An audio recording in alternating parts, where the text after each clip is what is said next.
इसमें simple condition है कि जो जहाँ निवास करते हैं वहीं की मतदाता सूची में उनका नाम होना चाहिए। ऑनलाइन भी सुविधा दी गई है, वो ऑनलाइन भी अपलोड कर सकते हैं, लेकिन अब वो अगर लंबे समय से बाहर रहते हैं तो उनका नाम वहाँ की मतदाता सूची में होना चाहिए। तो ये दोनों ऑप्शन उनके पास है। अगर वो ऑनलाइन अप्लाई करते हैं, दस्तावेज लगाते हैं, तो हम लोग यहाँ ऐड करेंगे। अगर वो जहाँ अभी वर्तमान में रह रहे हैं वहाँ की मतदाता सूची में नाम जुड़वाना चाहें तो वहाँ जुड़वा सकते हैं। ठीक है, नहीं आएगा, सबका नाम आएगा। जिनका आज के डेट में वोटर लिस्ट में नाम है उनको इस तरह का एक जो है प्रागणक जो है प्रपत्र मिल रहा है, इन्यूमरेशन फॉर्म, गणना प्रपत्र प्रारूप। अब इसमें जन्म तिथि वगैरह सब लिख दीजिए और इसमें कोई भी आपको एक डॉक्यूमेंट लगाना है। अगर 87 से पहले जन्म हुआ है तो सिर्फ अपना डॉक्यूमेंट लगा दीजिए। अगर आपका 2003 के सूची में है तो कोई डॉक्यूमेंट नहीं लगाना है, वही लग जाएगा, काम हो जाएगा। 87 से 2004 के बीच अगर जन्म हुआ है तो अपना लगाना होगा, माँ पिताजी में कोई एक लगाना होगा। माँ पिताजी का नाम 2003 में था तो वो चल जाएगा, नहीं तो माँ पिताजी का कोई डॉक्यूमेंट 11 तरह का है। 2004 के बाद अगर जन्म हुआ है तो माँ और पिता दोनों का डॉक्यूमेंट एक एक लगाना होगा। डॉक्यूमेंट का पूरा सूची है 11 इसमें। जैसे सरकारी नौकरी में है तो जैसे इनका वोटर आई डी कार्ड है, ये चल जाएगा। इनका जो है ऑफिस का जो कार्ड है उससे चल जाएगा, या जो है पासबुक आपका कोई 87 के पहले का है वो चल जाएगा।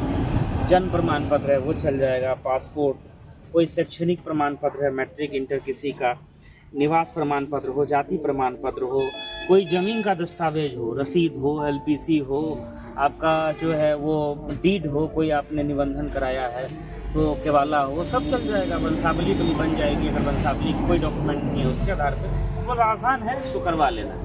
ठीक है ना। वोटर ये सब कार्ड ये सब नहीं चलेगा। आधार कार्ड ऑप्शनल है, आधार कार्ड लीजिए, लेकिन वो ऑप्शनल है। ठीक है। देखिए, आज ये समीक्षा बैठक हम लोगों ने की है जिसमें सारे बीएलओ उपस्थित थे और जो स्पेशल इंटेंसिव रिवीजन चल रहा है उसके संबंध में जो भी काम बीएलओ कर रहे हैं या उनकी कोई क्वेरी है उसका हम लोगों ने जवाब दिया है। और इसमें हम लोग कल से और गति लाएंगे। डीडीसी साहब यहाँ के ईआरओ हैं और जो भी दस्तावेज लिया जाना है 11 तरह का, वो दस्तावेज सुलभ तरीके से उपलब्ध हो, उस संबंध में हमने बात किया है। 2003 की मतदाता सूची में जिन मतदाताओं का नाम है उनको कोई और दस्तावेज नहीं देना है, वही सूची पर्याप्त है। और उसका डॉक्यूमेंट हम लोग जो है इन्यूमरेशन फॉर्म के साथ स्व घोषणा जिसमें करके और हस्ताक्षर करना होता है उसके साथ उस डॉक्यूमेंट को हम लोग अपलोड करेंगे। बीएलओ ऐप भी फंक्शनल है, सारी सुविधाएं हम लोग बीएलओ को प्रदान कर रहे हैं। बीएलओ के साथ 2-2 वॉलंटियर लगाए गए हैं जो बीएलओ को इस कार्य में सपोर्ट करेंगे। इसके अतिरिक्त बीएलओ को 6,000 रुपये का अतिरिक्त मानदेय मिलेगा, जो उनको वार्षिक मानदेय मिलता है इस काम के लिए निर्वाचन आयोग से।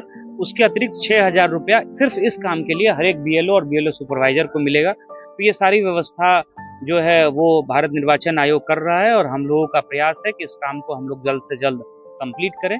इस दिशा में हम लोगों ने समीक्षा बैठक की है।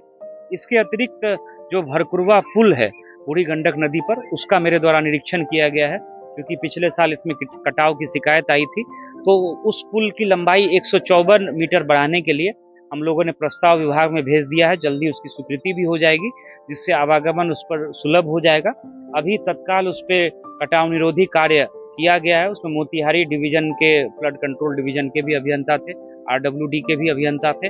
जो संपर्क सड़क है उसकी मरम्मती अगले 10 दिनों में प्रारंभ करने के लिए एग्जीक्यूटिव इंजीनियर आरडब्ल्यूडी को बोला गया है। और औद्योगिक क्षेत्र में भी जो विकासात्मक कार्य हो रहे हैं उसमें जो समस्याएं आ रही हैं, वो चाहे वो महमल का हो या बरियारपुर का हो, उसका भी निरीक्षण मेरे द्वारा किया गया है। सर, वहाँ पे भरकुरवा घाट पे देखा जाता है कि वहाँ जो बालू खनन, अवैध खनन जो है मोतीपुर में धड़ल्ले से होती है, स्थानीय जो प्रशासन है उसकी मदद से। ऐसी कोई शिकायत अभी तक नहीं मिली है। आपने बताया है तो उसको हम लोग, चूंकि वहाँ काफी ग्रामीण भी थे, उन्होंने भी कोई शिकायत नहीं की। उन लोगों ने एक खुशी जाहिर की कि सरकार के द्वारा जो 154 मीटर और पुल की लंबाई बढ़ाई जानी है उस पर प्रस्ताव ले लिया गया है। जो जिला स्तर पर संचालन समिति होती है, माननीय प्रभारी मंत्री जी की अध्यक्षता में उसका एस्टीमेट भी बन गया है और उसकी स्वीकृति जो है वो मिल जाएगी।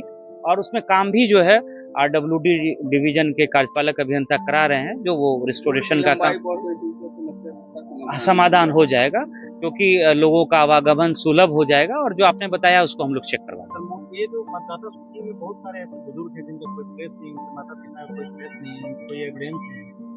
मैंने आपको बताया कि 2003 की मतदाता सूची में जिनका नाम है उनको कोई डॉक्यूमेंट नहीं देना है और 2003 की मतदाता सूची में जरूर उनका नाम होगा।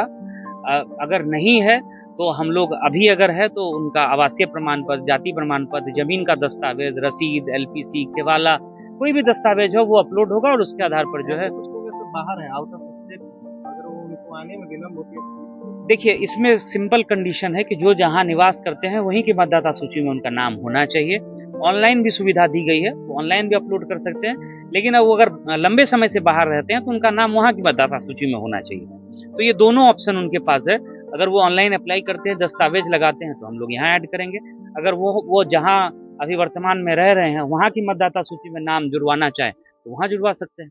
ठीक है। बीटेक मात्र 4,40,000 से शुरू, पढ़ने रहने खाने के साथ, वो भी स्टूडेंट क्रेडिट कार्ड के माध्यम से। MBBS करे रशिया से मात्र 13 लाख रुपए में, GNM करे मात्र 4,50,000 रुपए में स्टूडेंट क्रेडिट कार्ड के माध्यम से, B फार्मा करे 4,20,000 रुपए में स्टूडेंट क्रेडिट कार्ड के माध्यम से, हॉस्पिटल मैनेजमेंट करे 4 लाख रुपए में, वो भी बिहार स्टूडेंट क्रेडिट कार्ड के माध्यम से। पढ़ने रहने खाने के साथ BPT करे मात्र 3 लाख रुपए में, वो भी बिहार स्टूडेंट क्रेडिट कार्ड के माध्यम से। आप ये सारे पैसे इंस्टॉलमेंट में दे सकते हैं और अधिक जानकारी के लिए अप्लाई नाउ पे क्लिक करें। Shri Parshuram education and placement service private limited, central bank building, Kalambag Chowk, Muzaffarpur, Bihar. हमारा कॉन्टेक्ट नंबर है 7004165687।